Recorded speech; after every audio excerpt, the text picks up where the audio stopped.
आइए तुलसी Tapovan YouTube channel में आप सभी भक्तों का बहुत बहुत स्वागत है।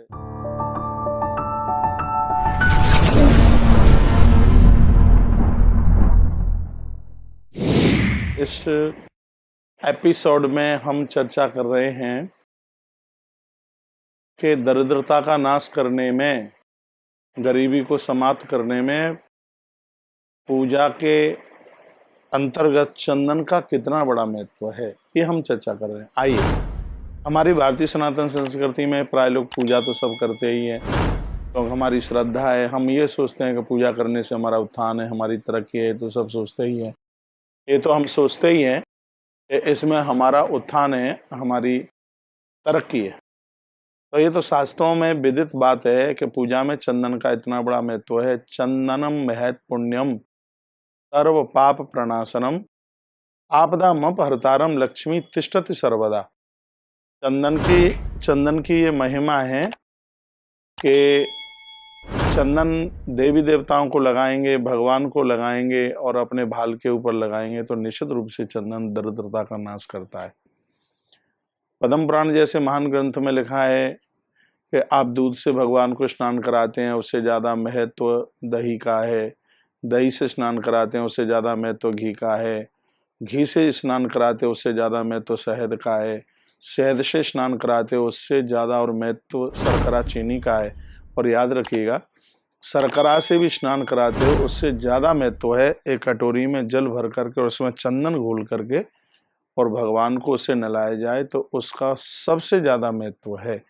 ये सब चीज़ें दरिद्रता का नाश करती हैं, गरीबी का नाश करती हैं। माथे पर चंदन न हो, रोली न हो तो पूजा करने का वैष्णव अधिकारी नहीं है।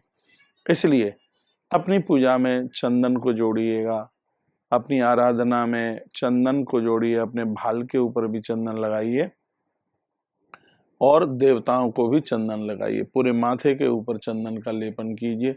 चंदन की महिमा है। चंदन सिर्फ माथे को शीतलता दे ऐसा नहीं है, माथे को तो चंदन शीतलता देता ही है, लेकिन सबसे बड़ी बात यह है कि यह गरीबी का नाश करता है। क्यों? चंदन को प्रयोग में लेने से मस्तिष्क में लगाएं, देवताओं को लगाएं तो देखो माथा ठंडा होता है और मस्तिष्क ठंडा होता है तब व्यक्ति के अंदर इतने सुंदर विचार आते हैं, काम करने की उसकी ताकत बढ़ती है, वो बोर नहीं होता है, वो उत्साहहीन नहीं होता। चंदन की ये बहुत बड़ी महिमा है, बहुत बड़ी विशेषता है। चंदन का प्रयोग करने वाले जो भी लोग हैं वो उत्साहहीन नहीं होते और काम में वृद्धि तब होती है, बढ़त तब होती है जब जो भी काम है वो उत्साह के साथ किया जावे। चंदन की यह महत्वता है। चंदन की महत्वता में बताया कि लकड़ी चंदन की मिल जाए, उसको पानी में घोल करके यदि गर्भिणी नारी यदि उस जल को पीती है तो होने वाली संतान के ऊपर उसका बड़ा अद्भुत उसका प्रभाव पड़ता है। आपका कोई भी घर ऐसा ना हो जिस घर में पूजा में चंदन ना हो। चंदन में थोड़ी केसर पड़ी हुई है, थोड़ा गोरोचन पड़ा हुआ है, बहुत बड़ा महत्व है। चंदन, गोरोचन और कस्तूरी, वो चंदन, गोरोचन और केसर तीनों को मिला करके भोजपत्र के ऊपर कोई भी आप मंत्र लिख दोगे तो यह मंत्र अपने आप में सिद्ध हो जाएगा। यह चंदन की बहुत बड़ी महिमा है। लोग चंदन की माला को भी प्रयोग में लेते हैं, देवताओं के लिए चंदन को पूजा में प्रयोग में लेते हैं, मैं लेता हूँ। महात्मा लोग चंदन मस्तिष्क पर लगाते हैं। भगवान शंकर की तो पूजा ही पूरी नहीं होती चंदन के बिना। वह श्लोक एक बार मैं फिर बोल रहा हूँ, चंदनम महत पुण्यम सर्व पाप प्रणाशनम आपदा मपहर्तारम लक्ष्मी तिष्ठति सर्वदा। उस घर में हमेशा के लिए अक्षय होकर के माँ भगवती लक्ष्मी बैठ जाएगी जिस घर में देवताओं की पूजा में चंदन को प्रयोग में लिया जाता है, जिस घर के लोग अपने भाल पर चंदन लगाते हैं। पूरे माथे पर मन लगाइए तो कुछ टपकी तो लगाइए, लेकिन चंदन को प्रयोग में लीजिए। आप अपनी पूजा में चंदन को स्थान दीजिए। और चंदन की महिमा तो उसमें भी है, पूजा में चंदन होता है तो घर में वास्तु दोष नहीं रहता। ये चंदन की महत्वता है और ग्रंथों में चंदन की बहुत बड़ी महिमा की गई, बताई गई है। मुझे विश्वास है कि आप अपनी पूजा में, आराधना में आप चंदन को जरूर जोड़ेंगे। चंदन घिसा हुआ आता है, वो चंदन ज़्यादा प्रभावी है जो चंदन की लकड़ी आती है। असली चंदन मिल जाए, महंगा आता है, चकले पर घिसिए, भाग्य बदल जाएगा। और फिर इस तरीके से चंदन को उतारा जाता है पात्र में, बर्तन में, यहाँ से उतारा जाता है यूं ऐसे करके और फिर उस चंदन को आप देवताओं को लगाइए, खुद लगाइए और घर में लोग हैं उनको लगाइए।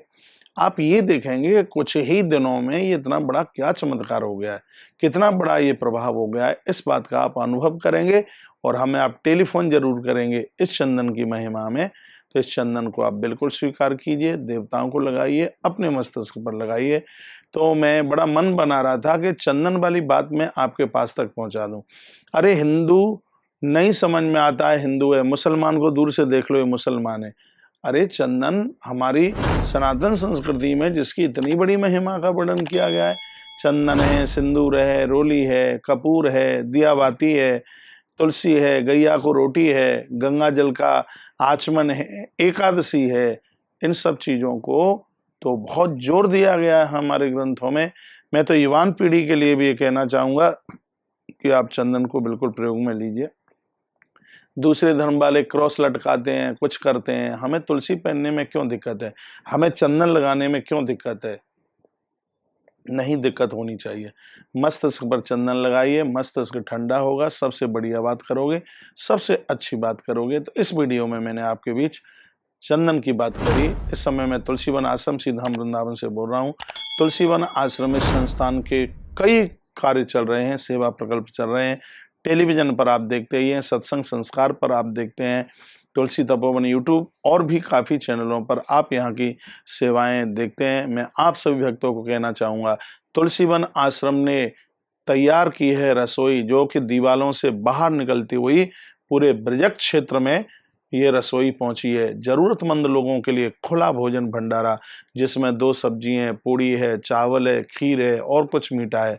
ऐसी रसोई कई गाड़ियां बना करके बाहर तक भोजन पहुंचाया जा रहा है। लोग आनंद के साथ भोजन कर रहे हैं।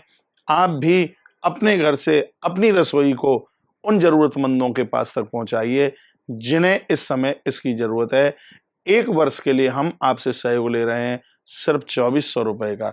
2400 रुपए के सहयोग में से आपकी 365 दिन रसोई जरूरतमंद लोगों के मुख में पहुंचेगी। अन्नपूर्णा मैया से जुड़िए, अन्न भगवान से जुड़िए। भगवान का एक नाम विश्वम्बर है, वह विश्वम्बर इसलिए है क्योंकि वो सब कुछ जिमाते हैं। पहले आप भी बिल्कुल महान हैं, आपकी रसोई का कुछ कड़ उन जरूरतमंदों को पहुंचे। तो इसमें आप 2400 रुपए का, 2400 रुपए का सहयोग करके अपने पूर्वजों के निमित्त, अपने निमित्त, अपने बच्चों के निमित्त इस सेवा कार्य में सहयोगी बने। बहुत बहुत धन्यवाद। आपने वीडियो को पूरा सुना है। इन्हीं शब्दों के साथ जय श्री कृष्ण, जय श्री राम, जय गौ माता, जय राधे।